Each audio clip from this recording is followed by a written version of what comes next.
Сайн байцгаана уу? 50-аас 50 мэдчилж байна. За, 50 амьдралыг Монголдо бүтээхээр явж байгаа та бүхэндээ амжилт хүсье. Тэгээд өнөөдөр би яг одоо бичлэгээ цэцлэнгаасаа хийж байна.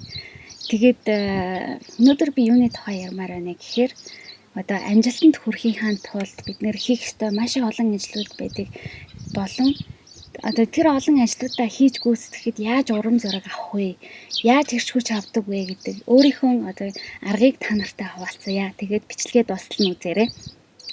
За хэрвээ та нар шинээр ирсэн бол намайг 50 гэдэг би ээж, эхнэр чөлөө цагаараа одоо амжилтанд хүрье гэж бодсон хүмүүст өөрийнхөө зөвлөгөөг, өөрийнхөө одоо амжилтанд хүрсэн тэр одоо аргуудаасаа хуваалцж байгаамаа. Нэг хүнд ч гэсэн би хэрвээ тусалж чадж байна гэж бодох юм бол миний энэ бичлэгийн зорилго биелж байна гэсэн үг. Тэгэхээр хамгийн нэгдүгээрт би бас хэлэх ёстой бичлэг болгон дээр сэтгэлээ үлдээж байгаа та нартай баярлалаа.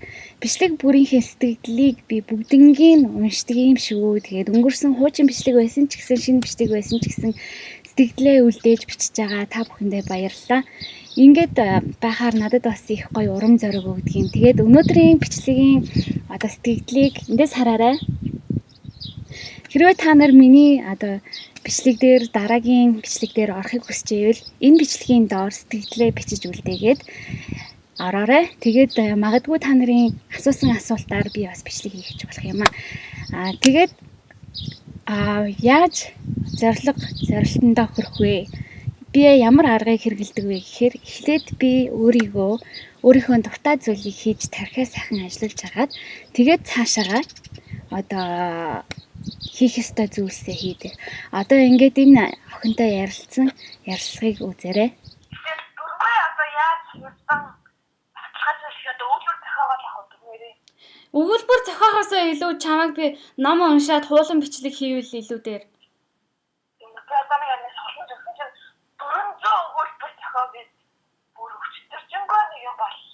Тийм. Тэгэхээр харин нөгөө чи энэ юмнуудаа ингээд шууд 400 өгүүлбэр зохионо гэхэр чи амар чи өөрийгөө одоо тарчлааж алж гин гэсэн үг шүү дээ. Одоо нэг бас орой сургалттай одоо яагаад гэж бодоод. Тэгэхээр хараа нөгөө гол нь юм баггүй юу?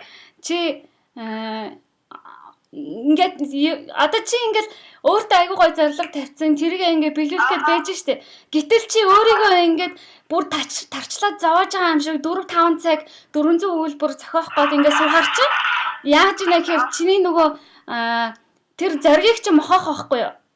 Харин тийм ээ яг нөгөө багш нь сургалтын багш нь тийм өгүүлбэр өгөөд 70 хүүхдийн хамт баг болохгүй юу? Тэгэхээр баг болохоор арай сүнсэд хинжтэй л нэг гол ороод 200 өгүүлбэр зохиож байгаа гэж байна. Тэгтээ чи гол нь би чамаа ганцаараа 400 өгүүлбэр зохиолоо гэж бодсон чинь бас багаараа хийж байгаа бол бас арай гайгүй. Тэгвэл бас арай гайгүй. Тэгэхээр чи нөгөө сонирхолтой одоо тэр курс сууж байгаа юм ба штэ тий? Ойлголаа. Тэгэхээр тэрийг чи хийх хэрэгтэй. Тэгээд чи гол нь хараа би яадаг вэ гэхээр нөгөө дуртай одоо нэвтрүүлэг байна уу одоо YouTube-ээр би Эллен гэдэг үздэг байхгүй юу? YouTube-ээр би бичлэг үзэнгүүтээ тэрийг нэг 10-20 минут үзчихэд тэгэнгүүтээ аягүй гоё ингээд сэргээд ирнэ штэ. Тэгэнгүүт тэр ирчээрээ дараагийнхаа одоо нэг хийх ёстой юмнуудаа хийгээд тэгээд ингээд жоохон 30 минут ажил одоо хийх ёстой юм хийчихэд 5 минут өөртөө нэг жоохон шагнал маркийн юм хийгээ явдаг байхгүй юу? Тэгээд бас нэг тэгж жоохон завсарлага авч явахгүй бол та нар мэдж байгаа шүү хичээл суугаад хүртэл нэгдүгээр ээлж бол нэг 45 минут 40 минут явчаад тэгээд 5 минут ядахнаа завсралдаг шүү дээ 0.1 тэрэ гээл тий. Харин өчтөр бүр нэг 12 цаг сургалтын дээр бүр хонлоо. Хоол он тэгээ яасан. Гэрээс аваад гэрээсээ юм авчихсан байсан. Тийм. За ингээд миний зөвлөгөө бол энэ байлаа. Хэрвээ та нарт надаас асуух асуулт байвал сэтгэлээр доор бичээрэй. Энэ зөвлөгөө миний энэ охинтой ярилцлага та нарт таалагдчихвэл эрхээ мэрэгнээ өргөд лайк. Тэгээд магадгүй урам зориг хэрэгтэй найздаа эсвэл хамаатан садандаа хамтдаа сургуультад IELTS бэлтгэж байгаа найздаа энэ бичлэгийг хуваалцаж бас түүнд урам зориг өгөөрэй гэж хэлье. Уучлаарай энэ нэг машин ойрхон дуурайх шиг байна.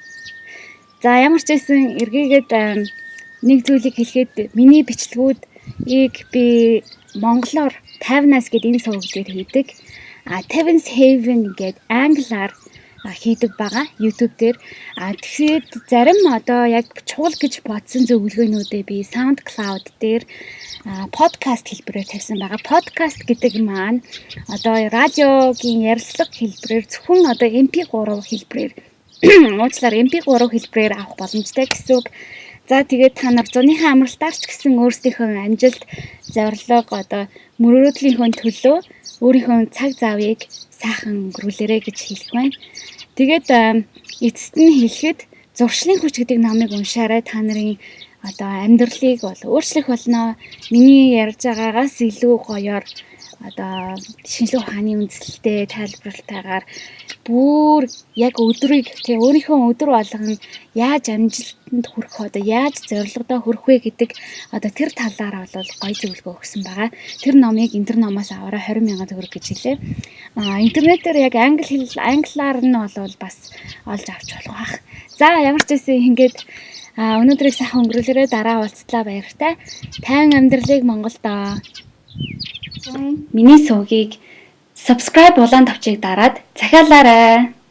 Тэгээд захиалсныхаа дараа хонхын тавчийг бас асааж дараагийн бичлэг ороход нь мэдэгдэл аваарай. Баярлалаа.